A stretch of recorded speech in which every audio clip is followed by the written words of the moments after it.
Thank you everybody for coming today. My name is Jason Berger and I am from the board of directors of CSS International Holdings. I will bore you just for a second in case you're not familiar with our company. We are a construction logistics and support company. We work primarily for governments and major NGOs. There are a whole lot of my customers here today and I really appreciate it.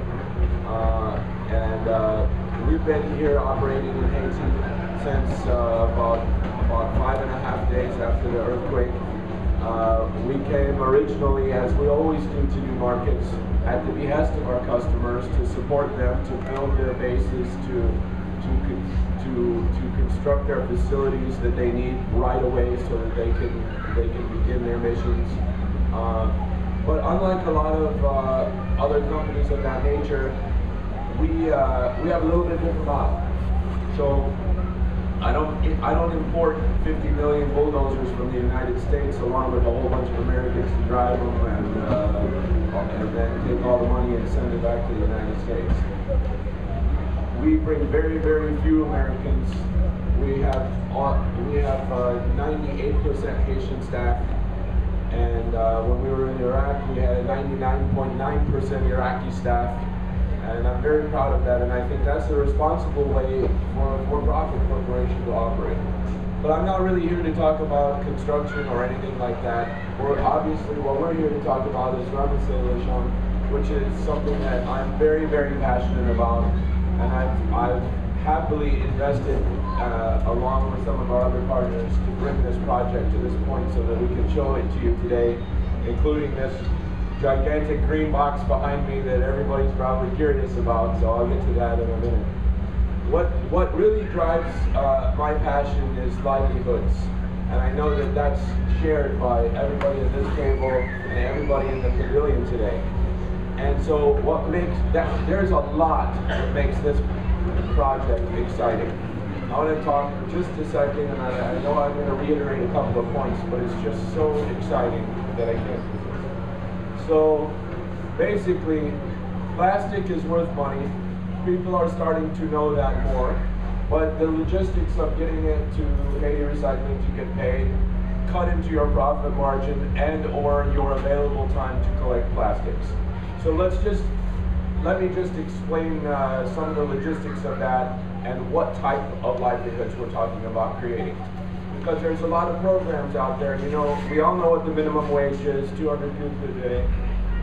There's a lot of programs out there that are looking for grant money to pay a minimum wage, to push a 50,000 pound, you know, wheelbarrow up a hill all day.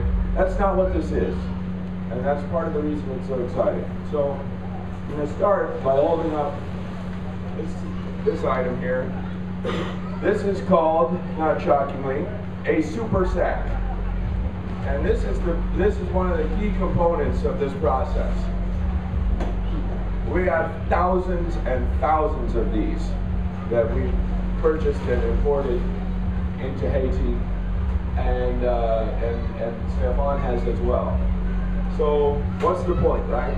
Well, the super sack holds about 100 pounds of empty bottles. Fill it all the way to the top. Actually, that one's even bigger. That one will hold about 200 pounds. They vary in size. But let's use 100 pounds as an example. So let's say you want to earn money from collecting plastic. Right now, you might go out and spend 3 hours to fill 2 hours, 3 hours, some places 5 minutes. I mean, we've all seen the amount of plastic in some areas, right? But let's say 3 hours to fill the sack with 100 pounds of bottles. Great. At the current street price, that's 300 good. So you've outperformed the minimum wage for the day in 3 hours. Oh, great. Except that then it takes another 10 hours to walk to Haiti Recycling and wait in line to get paid. Now, even though they're incredibly busy, everybody who comes to Haiti Recycling every day gets paid that day. But when the amount of collection that we need to increase, that would become impossible. And we knew that we had to move to a distributed model. And what I mean by a distributed model are these things. So how does that help collection and livelihoods? If you have a collection center in your area, instead of spending 3 hours to pick up 1 sack, maybe you work an 8-hour day, you pick up 3 or 4 sacks full. Then you walk down to the street corner and get paid the exact same rate. And it's not even the exact same rate, because Stefan, as part of his contribution to this project and making it successful, is raising the price to 4 goods per pound with the implementation of Ramase Lajan. So now you're talking about being able to earn 1,000 or even 2,000 grit in a day from picking up plastic. So that's a lot more exciting than 200 for some of the available jobs that are out there. And you don't have to take a tap 17 hours to a construction site, getting up before you went to sleep the night before. I mean, the logistics of some of the employment opportunities are just preventative. There's none of that with this. The collectors are their own boss. So you see now how it can make such a difference in the lives of the people who choose to collect the plastic as part of the program. Now I want to move on. So now we've got all of these centers, right? Stefan could have said, you know what, I'm holding this business close. I'm going to own these things and put my employees in them, and I'm going to decide where they go. But that's not really the best approach. So what we've taken is the franchise approach. So I know a lot of the Westerners here know automatically what I'm talking about with the franchise approach. In Haiti, it wasn't a very prevalent type of business until our friends at Digicel showed up. And our friends at Digicel run a franchise model.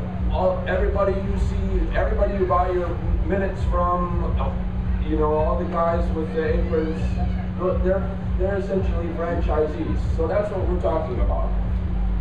This is a Haiti recycling satellite facility. It's part of the network that is Stefan's company. But the entrepreneur who is sponsored or who purchases the franchise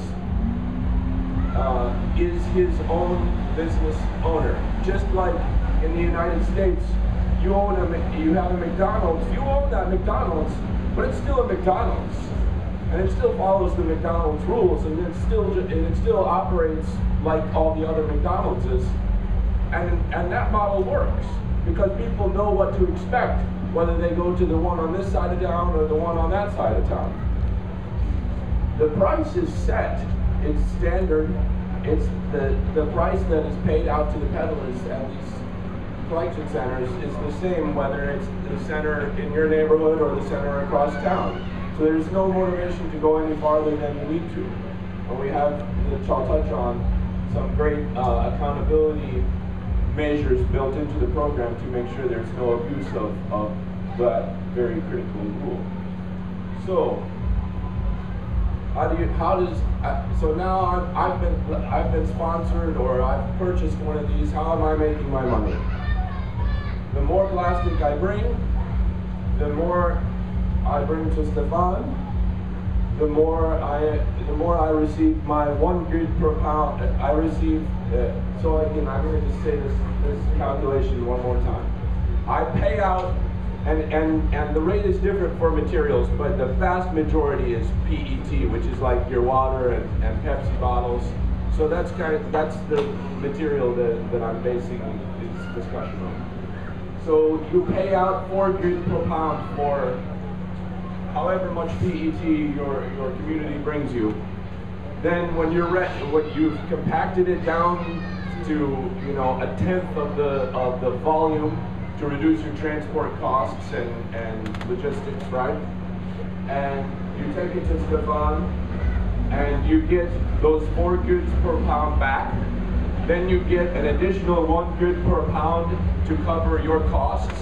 That's your costs of employing your folks that help you run the business. And then you get your profit margin, which we aim to be 15 to a little bit more percentage depending on whether you're right in Port-au-Prince and your transport costs are cheap, or you're on Grand Guave and they're not cheap. So like all franchises, 98% of everything is going to be the same, but there's always going to be those 2% of nuance that's different from one corner to another, from one neighborhood